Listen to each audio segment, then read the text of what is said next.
The number of foreign-born prisoners in England and Wales is now higher than at any point since 2013, accounting for 1 in 8 of the total prison population. And record numbers of foreign sex offenders and violent criminals are being held in our prisons too. Very good. Well, let's talk to the statistician, Jamie Jenkins, formerly of the ONS. Jamie, good morning. We hear so much about the fact our prisons are full. I see weekly just rotten people being able to walk free from court, paedophiles, child abusers. And yet the question begs, why don't we just send these people home to free up space for our own criminals?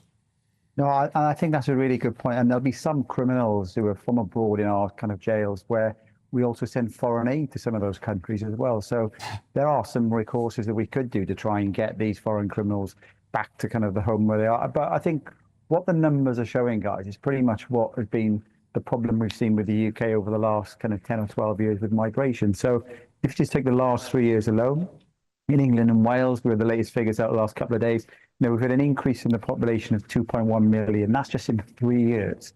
And since 2010, when the Cameron government came in, it's gone up 6.6 million. So with this massive rise in the number of foreigners coming over to the country, it's no surprise that we've seen this increase in foreigners in our jails. Now, I think ultimately what the data is kind of showing is that it's not just the asylum seekers, obviously, are going into some of these jails. Not all asylum seekers are causing issues, but we're seeing an increase in people coming in small boats, and those ended up in jail as well. And one of the big rises is Albanians. A couple of years ago, those were the majority of people coming over on small boats were Albanian, no doubt coming to the country, and now ended up jail and costing us money.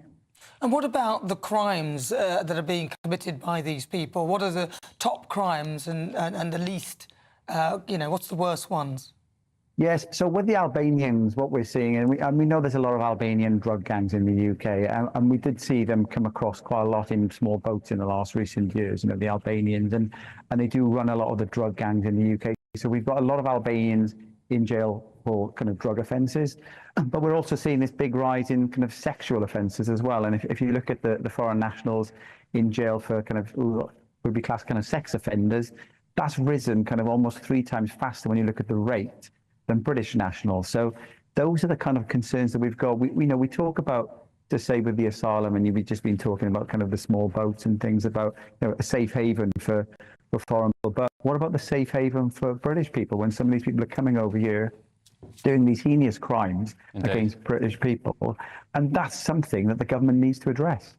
Yeah. Jamie, just finally and briefly, can you just explain for people who are watching about per capita? Because I reeled off some stats at the weekend on my show about Afghans and Eritreans, according to MOJ data, are 20 times more likely to be convicted of sexual offences in the UK than Brits. And the person on my panel, a left-leaning guest, said, yeah, but there are far more offences committed by Brits. I was saying, yes, but it's per capita, which they didn't seem to quite understand. Can you just summarise what that means per capita?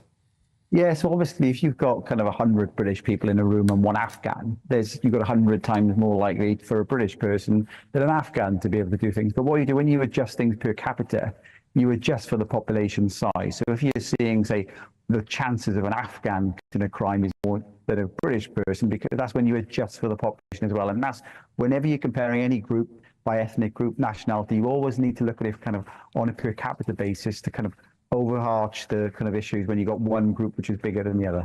Got it. All right, Jamie Jenkins, thank you very much.